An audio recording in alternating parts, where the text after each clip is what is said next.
ನಮ್ಮ ತಾಳ್ಮೆ, ನಮ್ಮ ಶಾಂತಿ, ನಮ್ಮಲ್ಲಿರುವಂತ ಪ್ರೀತಿ ಇದೆಲ್ಲ ಈ ದೇವರು ನಮಗೆ ಕೊಟ್ಟಿದ್ದಾರೆ. ಏಸಾಮಿ ಹೇಳಿದ್ದನ್ನು ಮಾತು ನಾವ್ ಯಾಕೆ ಜ್ಞಾಪಕ ಮಾಡ್ಕೋಬಾರ್ದು? ಒಂದು ಕೆನ್ನೆ ಕೊಡಿದ್ರೆ ಮತ್ತೊಂದು ಕೆನ್ನೆ ತೋರಿಸ್ಬೇಕಂತ ಮಹಾತ್ಮ ಗಾಂಧೀಜಿ ಅಂತ ಮಹಾತ್ಮರೇ ಇಂಥ ಒಂದು ಸತ್ಯವನ್ನ ತಮ್ಮ ಲೈಫಿಗೆ ಅನ್ವಯ ಮಾಡ್ಕೊಳ್ತಾರೆ. ಮತ್ ನಾವ್ ಯಾಕೆ ತಗೋಬಾರ್ದು? ಎಷ್ಟು ಸಭೆಯಲ್ಲಿ ಬಂದು ಎಷ್ಟು ವರ್ಷಗಳಿಂದ ಭಕ್ತಿ ಮಾಡಿದ್ರು ಕೂಡ ಮನೆಯಲ್ಲಿ ಸಾಕ್ಷಿ ಇಲ್ಲ ಅಂತಂದ್ರೆ ದೇವರಲ್ಲಿ ಹೇಗೆ ಜೀವಿಸ್ಲಿಕ್ಕೆ ಆಗ್ತದೆ? ನಾವು ಜೀವಿಸ್ತಾ ಇದೀವಿ ಅಂದ್ರೆ ಈ ನನ್ನ ಲೈಫ್ ಅಲ್ಲಿ, ನಮ್ಮ ಜೀವಿತಗಳಲ್ಲಿ ಕ್ರಿಸ್ತನನ್ನ ಕಾಣ್ಬೇಕು. ಅನೇಕರು ಕ್ರಿಸ್ತನ ಗುಣಗಳನ್ನ ಕಾಣ್ಬೇಕು. ಜಡ್ಜ್ಮೆಂಟ್ ಟೈಮಲ್ಲಿ ಒಂದು ಸಾಕ್ಷಿ ಇರ್ತದಲ್ಲ, ಅವ್ರು ಹೇಗೆ ಬದುಕಿದ್ರು ಅನ್ನುವಂಥದ್ದು ಸಾಕ್ಷಿ ಮಾತಾಡ್ತದೆ. ಇವತ್ತು ನಾನು ಚೆನ್ನಾಗಿ ಬದುಕಬೇಕು, ಆಸ್ತಿ, ಅಂತಸ್ತು, ಹಣ, ವ್ಯಾಮೋಹ, ಲೋಕದಲ್ಲಿ ಮೋಸ ಮಾಡಿ ವಿಚಾರಗಳಲ್ಲ, ದೇವರ ವಿಚಾರವಾಗಿ ನಾನು ಚೆನ್ನಾಗಿರ್ಬೇಕು.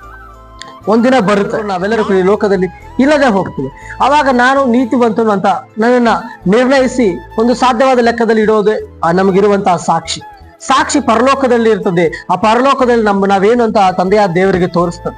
ದೇವ ಮಕ್ಕಳೇ, ಸಾಕ್ಷಿ ಕಾಪಾಡಿಕೊಳ್ಳಿ.